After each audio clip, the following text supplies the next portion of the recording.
Magandang gabi po sa inyong lahat, mga kababayan.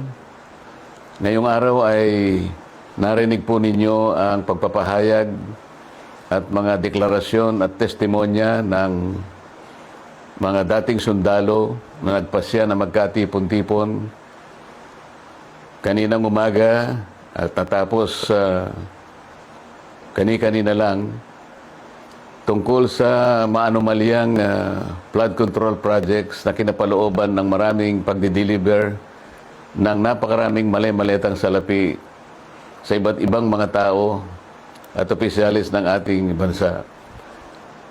Yan po ang sinasalamin sana, mga kababayan, ng dapat na nangyari na inaakala naming huling pagdinig sana ng opisyal na Blue Ribbon Committee na aming sinet noong June 11, 2026. Hindi nga po natuloy yun, mga kababayan, dahil nung matunugan ng ibang mga kasama namin na kami magdadaos uli ng panghuling hearing na lang ng Blue Ribbon Committee, ay sinabi nila na mayroong security threat ang Senado at ang aming mga kawani ay sinabihan nila na mag-work from home na lang. Dahil po sa security threat at nagkaroon po ng napakaraming mga tanod sa Senado at wala naman po kaming magagamit na mga kawani, hindi po natuloy yung June 11 hearing na yon. At nang dahil doon ay nagpasya ang mga kumukupkup dun sa 18 at higit pang mga dating sundalo na maggawa na lang ng pagpapahayag na ginawa nga nila sa araw na ito.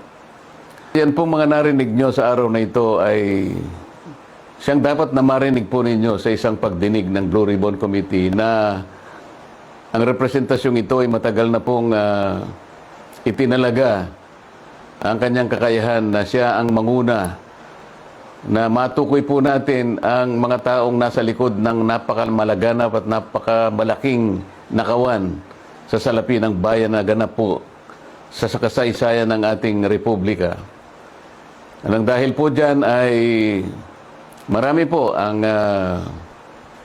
nagkaroon ng galit sa inyong lingkod at ako po ay kinasuhan nga ng kahit mga imbentong mga kaso.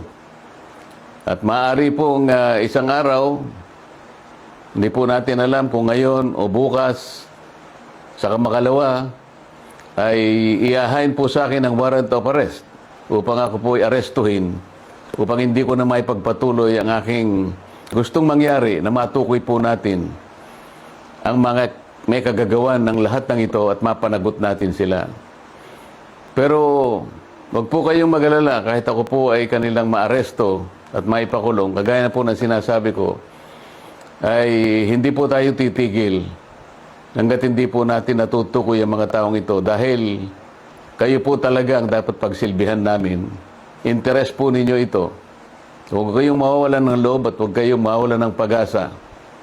Pansamantala lang naman siguro hindi tayo magkikita ng harapan. Ngunit dahil po sa ating pakikipaglaban, alang-alang po sa interes ng ating bansa, ay kailangan tayong magkaisa.